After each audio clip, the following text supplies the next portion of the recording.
What's up everybody, this is X07. Today we're going to be creating a computer fan. So one of those that you'd hear in the 1U high racks, the ones that they put in data centers, the real annoying ones. And we're going to be creating it entirely in Thor, meaning there's no sampling. We're going to be doing some effects on top of that though. And if we're going to be doing this in, really, you could do this in any version of Reason that has Thor in it. So I think it's like, I don't even know what version they introduced that in. So first things first, you're going to drag Thor onto the rack. You can open the programmer and you can reset the device. So to start off with, fans kind of have an airy noise to them. They just sound like there's air rushing, and the best way to get that is with the noise oscillator.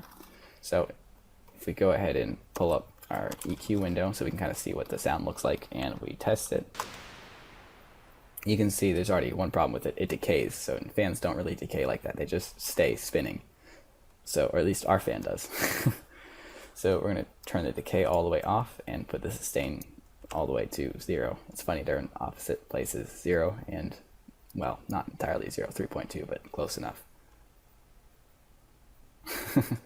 Anyways, so now if we listen to it, it's better. I don't want this filter interfering with my sound right now, so we're just going to set it to bypass. And you can see it is definitely pure white noise. It's just even across. So that's not really what rushing air sounds like. It sounds closer to it when we had the filter on it.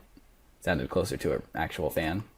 And that's because its fans aren't perfectly equal across the spectrum. The air doesn't sound like pure white noise. And you can kind of achieve this effect with the color, and you can mess around with it to get whatever you like, but I think right about here it generally sounds good. But basically it's applying a low pass filter to white noise, and this adjusts the slope. So if you'll see, you can see that in the EQ window here.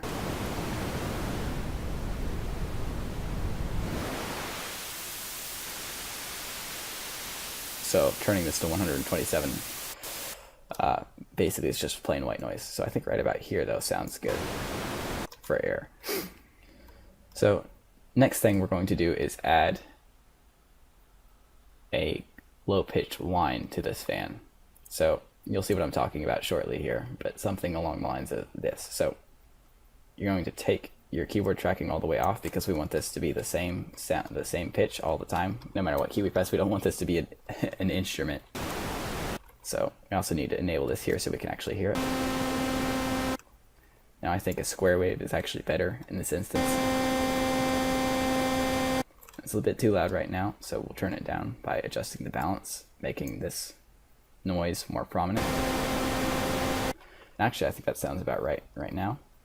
The next thing we're going to add is a high-pitched whine to it, and it really doesn't matter once you get higher up in the frequencies. It's harder to differentiate between the different types of waveforms, so it actually matters a lot less. But we'll put this all the way to octave 7 and maybe add in a few semitones up. And again, we're going to turn off keyboard tracking, but you can kind of hear it's harder to tell what waveform it actually is. You'll hear a volume change in the ones that have more harmonics, so like square wave and saw wave, and a little bit less with triangle and sine, but it's still, it's harder to tell other than just volume. And especially when you mix in the noise, all you can really hear is difference in volume. So I'm just going to use square wave. It has a decent volume. I think I'm actually going to take it an octave further. Yeah, so right now that's currently way too loud, so we'll adjust that in the mixer here.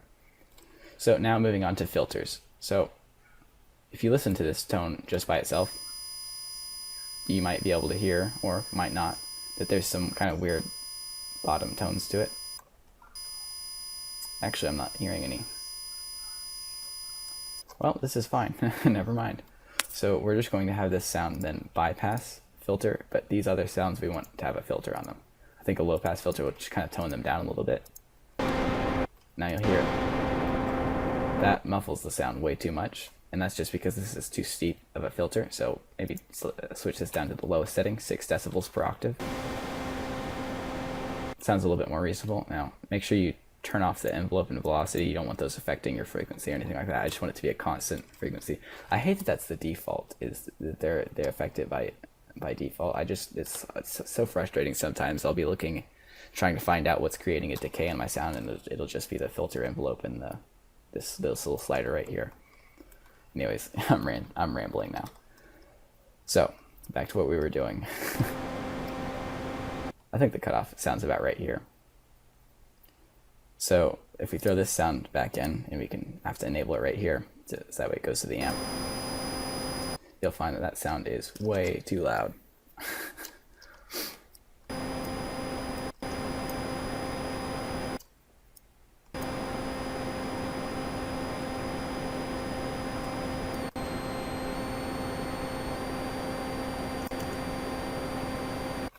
Actually, I'm starting to hear a little bit. Yeah, sometimes I don't know if you can hear it on your headphones or whatever you're listening on, but there's a little bit of lower tones that I don't necessarily want to hear. So I'm just going to put a high pass filter to get rid of those. I can turn the velocity and an envelope off, and we're just going to put the cutoff frequency as high as possible. I'll solo that so we can hear it better. Yeah, that sounds better. All right, let's throwing these back in the mix. So I think that's good. So we're going to move on to like modulation and some other things. So most fans, they don't stay perfectly in pitch like ours does. It just stays. If you look, these pitches don't move at all. They're just staying perfectly still. But in fans, real fans, you'll hear kind of a slight wobble, and that's what we're going to try and emulate here. So Thor's LFOs have an excellent preset for this. It's like looks like a random waveform except for smooth. I think the rate's about fine as it is. And we can just set that to modify both oscillator 2 pitch and oscillator 3's pitch. And it's going to be very subtle. We don't want it to be too obvious. And we can actually move them in contrary to each other, so that way it's less obvious, because they're not going to be perfectly in sync.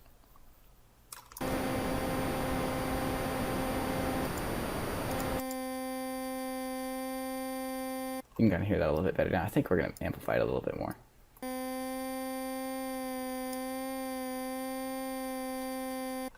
So I think that sounds about right. Again, you can maybe go a little bit less extreme. I mean, you can do whatever you want. A lot of this is just personal opinion. So if you don't like something I do, you can change it slightly. But I think that sounds about right. So now we need to add an attack to this. Fans don't like start spinning at 100% of their rotations per minute. They gradually spin up. So one easy way we can adjust this is just by adding an attack to the amp.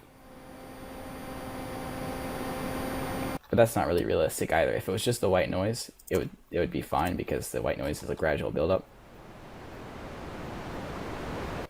But for things that have a pitch, they are going to be rotating slower, and their pitch is going to be consequently lower. So we actually need something that's going to start lower and gradually build up on their pitch. So I'm going to use the mod envelope for that. So I'm just going to set the decay somewhat high. Attack is going to make sure that's at 0, and release is going to also be at 0. I think that's actually the decay is a little bit extreme. Maybe 7 seconds, 8 seconds sounds about right for that. So we're going to go ahead and use the mod envelope right here, and we're going to subtract from these pitches. So what's going to happen is it's going to start decaying. So as time progresses, this is going to subtract less from the pitch until 7.77 seconds later from where you started it. It's going to be 0. The envelope is essentially going to be dead, and it's not going to be subtracting anything from the sound, if that makes any sense. So we'll just, again, use oscillator 2's pitch and oscillator 3's pitch. We're going to subtract like a decent amount from them, maybe 60, 70. Make sure we re-enable that so that way we can hear it again.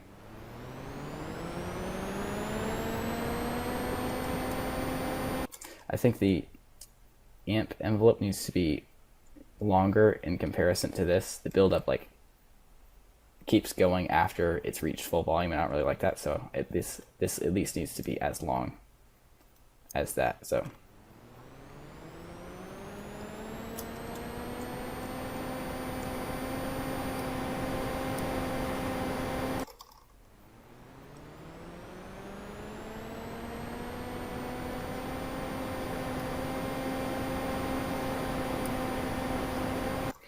I think that sounds really good.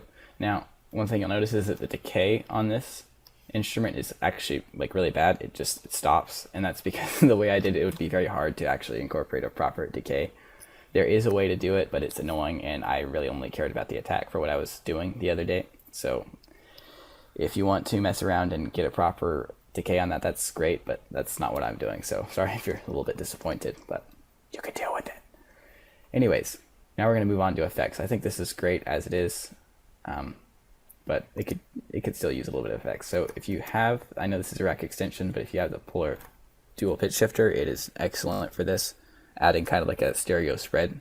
Basically, we're just trying to make the sound more ambient, less like a mic is planted directly on the fan and more like it's in a room with this fan. So the classic stereo spread is actually, it's the default, and it works great.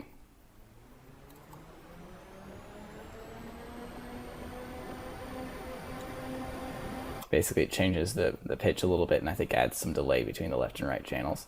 You can do a lot of this with echo and maybe pitch shifting. I'm not really sure what other. I know you can do some of the delay with the echo, and you can probably do a little bit of pitch shifting with the unison, or you could just use the chorus. There are alternatives if you don't have this, but it's just really easy, drag and drop, and I'm done.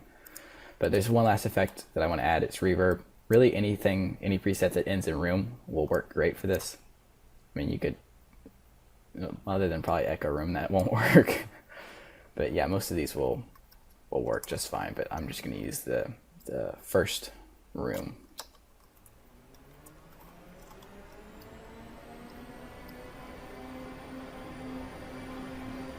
Again, sure. Oh yeah, I always forget this. This is actually not important, but it really bugs me when I don't do it. Turn off the keyboard tracking for that noise oscillator. It actually doesn't affect it unless you're on band, but we're on color, so the keyboard track has no consequence, but it just bugs me, so I like to change that. So this is basically it. There are a few cool things that I found that you can do with this. Like, for instance, if I wanted like multiple fans to start up, you could change the pitch slightly. So we'll just duplicate tracks and devices here, and in the second one, the copy, we can adjust the pitch slightly, and you'll hear that like nice contrast, and it sounds a lot better when you do that, because all fans aren't going to be perfectly in tune or with each other. They're not all made the same, and this I think sounds like really cool when you have this. So if you add notes to the MIDI, go to bar, and really, again, any note works, because this isn't like an instrument. The note you actually pick should be of no consequence. If you copy that over, you can do that. So now what you have is actually a pretty cool sound.